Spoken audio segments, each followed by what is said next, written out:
Okay, so on the phone now we've got Lakker. Well, one half of Lakker, Ian MacDonald. Hey Ian, how's it going? Hey Sunil, how are things? Yeah, good man. Where's Dara today? He's too busy, I think, to come on and for the interview, is it? He's working. He's a job as a kind of graphic designer. Oh, so. Right. Okay, fair enough. Right. Okay.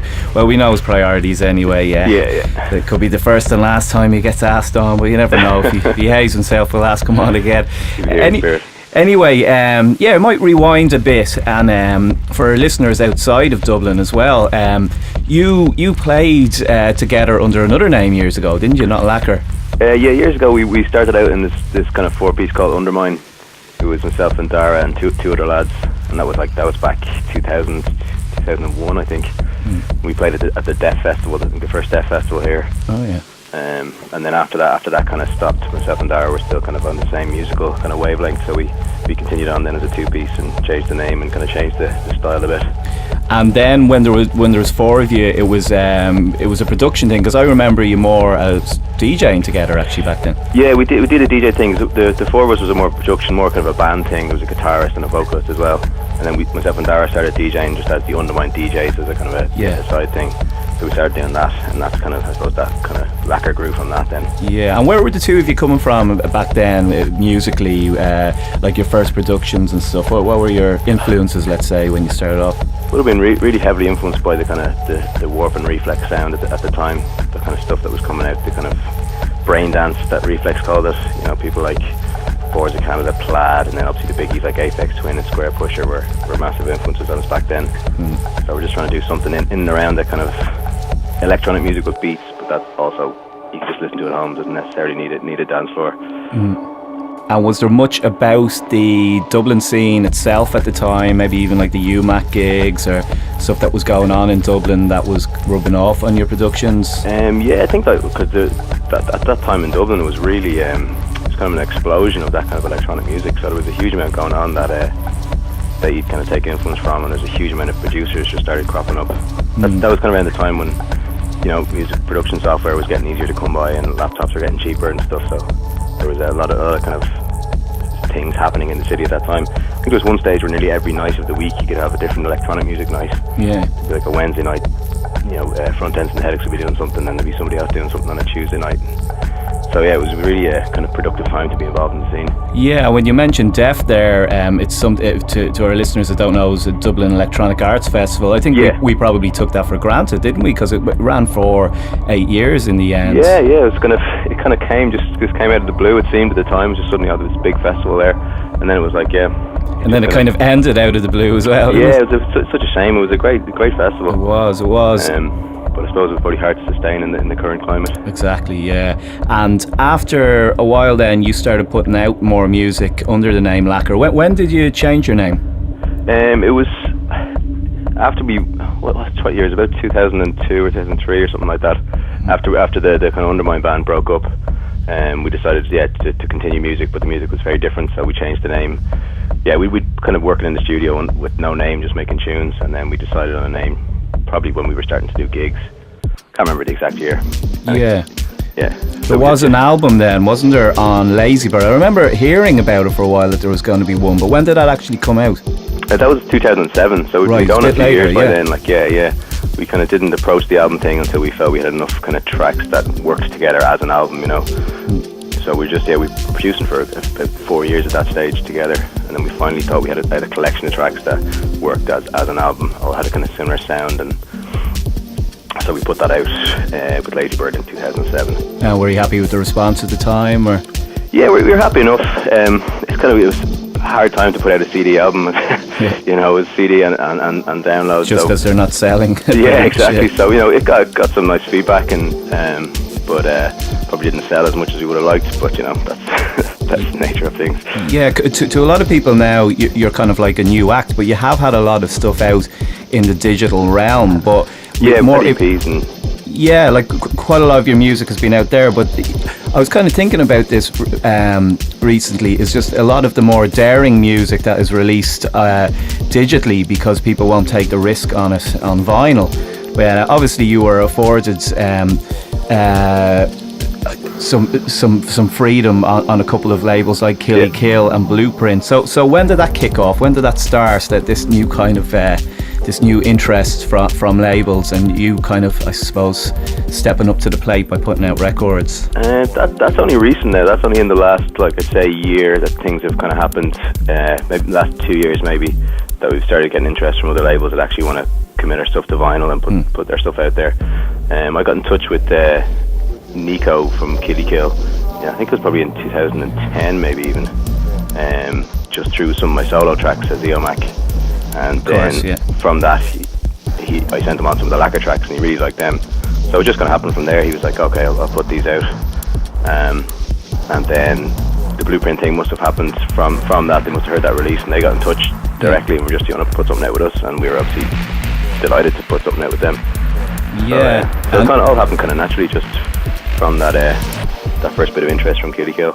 And did you know, because Killy Kill have obviously put out quite a few records since did you know did you know much about them at the time, or did you know they were a label that were going to begin to build this kind of reputation? Or? Not really, no, because I don't think they'd even released a record when I was first in touch with them, so they hadn't even kind of put out their first record then, so I kind of didn't know where it was going to go, but I liked kind of what Nico was saying about just they're going to release vinyl, they're committed to releasing vinyl, and some of the acts that he was talking about that he wanted to put out, I was interested in. So it seemed like a good idea for us to go with them, for sure. Yeah, and with Blueprint, then of course are one of UK techno's most well-known labels, I suppose, of the last. Yeah, we were over the moon when they got in touch, really, because we loved releases old and new that they put out, and big fans of the label.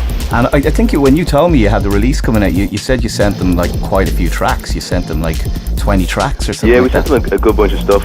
Yeah. So then they liked a good lot of them as well. So there'll be a second one now in the pipeline. Yeah, that's coming soon. Yeah. Yeah, I'm not sure exactly when. Hopefully the end of September-ish. But there's no release date set yet at the moment. But we're kind of mastering tracks and at that stage at the minute. Right. And in terms of the last release, the Arc EP, how did, you got great kind of plaudits right across the board on that. Did you expect that? I even noticed one of the tracks was getting compared to Anthony Sheikh Shakir as well. Did that kind of did that surprise you? Or? That comparison surprised me, but after I read that comparison, I saw what they meant. But it probably wasn't in our heads to kind of be making a tune like Anthony Sheikh Shakir. But that's it's interesting to see where your influences kind of come through and what different people see from things. But we were like really, really happy with the feedback from that record. Yeah. It was all really positive, and hopefully it'll set us up for the next one nicely, But yeah, we were delighted with that. And now that you're kind of in the techno scene, or maybe even considered a techno act, like I know you guys do a big range of music. I mean, we've already proved that in the last couple of records. I guess the thing with you guys is, expect the unexpected. Yeah, also, like we never see ourselves as a techno act. We just see ourselves as an electronic music act, and whatever we're kind of feeling at the time, we kind of use in our music, And just over the last couple of years, both of us have gotten really back into listening to a lot of techno. Like we would have done years ago when Dara first started DJing. He would have been buying mostly techno records. Yeah. And then we kind of stopped for a while, got into other things, and then got back into techno. So that's kind of featuring in our sound a lot now again. But this next record, Blueprint, now will feature tracks that aren't techno. They're more, I don't know, experimental, for want of a better word. Right. But they're still just good electronic music with beats. Yeah, fair enough. And the two of you guys, because you were mentioning DJing earlier, and you mentioned Dara DJing too. Your sets, some are DJ sets, some are live sets. What? Yeah. So some are DJ sets, some are live. The live shows we've been doing as an audio visual thing now, was that Dara has designed the visuals for the show. So the live sets now are an A/B thing, and then we also do DJ sets because we just love the DJs. It's just a great buzz. It's pretty instant, I suppose. Yeah. Less. It's something about it. Just getting to play music you love rather than just all your own music. It's just kind of a nice feeling, to share stuff with people and that get buzz back and forth in a room when you're playing music that everyone's getting off on it. Yeah, is a little bit less stress doing DJ sets than live sets? Yeah, so it's a little bit. Although it can be stressful too, because you put your heart into it in anything you do, or you should do anyway. Yeah, of course. And you always want it to go down well. And just quickly, we might just go into the methods of how you're making music, or the role of each person. Is there a role that each of you kind of specialises in, or is a little bit better at than the other, or what ways it work? There's no sort of defined roles. We don't say to ourselves, oh, you do this and I'll do this kind of thing. But I think Dara's a very good sound designer. He's always working on sounds and synth patches and that kind of thing. And he's always recording found sound and that. And I love putting the tracks together. I love making the beats and structuring things and finalising stuff. But that's very rough though. There's no sort of set it off, and we'll often just work on all parts of tracks together, just sending clips back and forth to each other until we're both kind of happy with how something sounds. Oh yeah, so you'd be banging stuff back and forth. You're not necessarily sitting down together to do it, or? Yeah, we do both. Like we'll sit down at least once a week in the studio together for a few hours and go through stuff. But when we're not together in the studio, we'll be constantly just sending things back and forth. Yeah. New versions of mixes and I'm just wondering as well, like how much time are you actually spending at this? Because I think I saw you put up like 20 odd tracks of your own there the other week.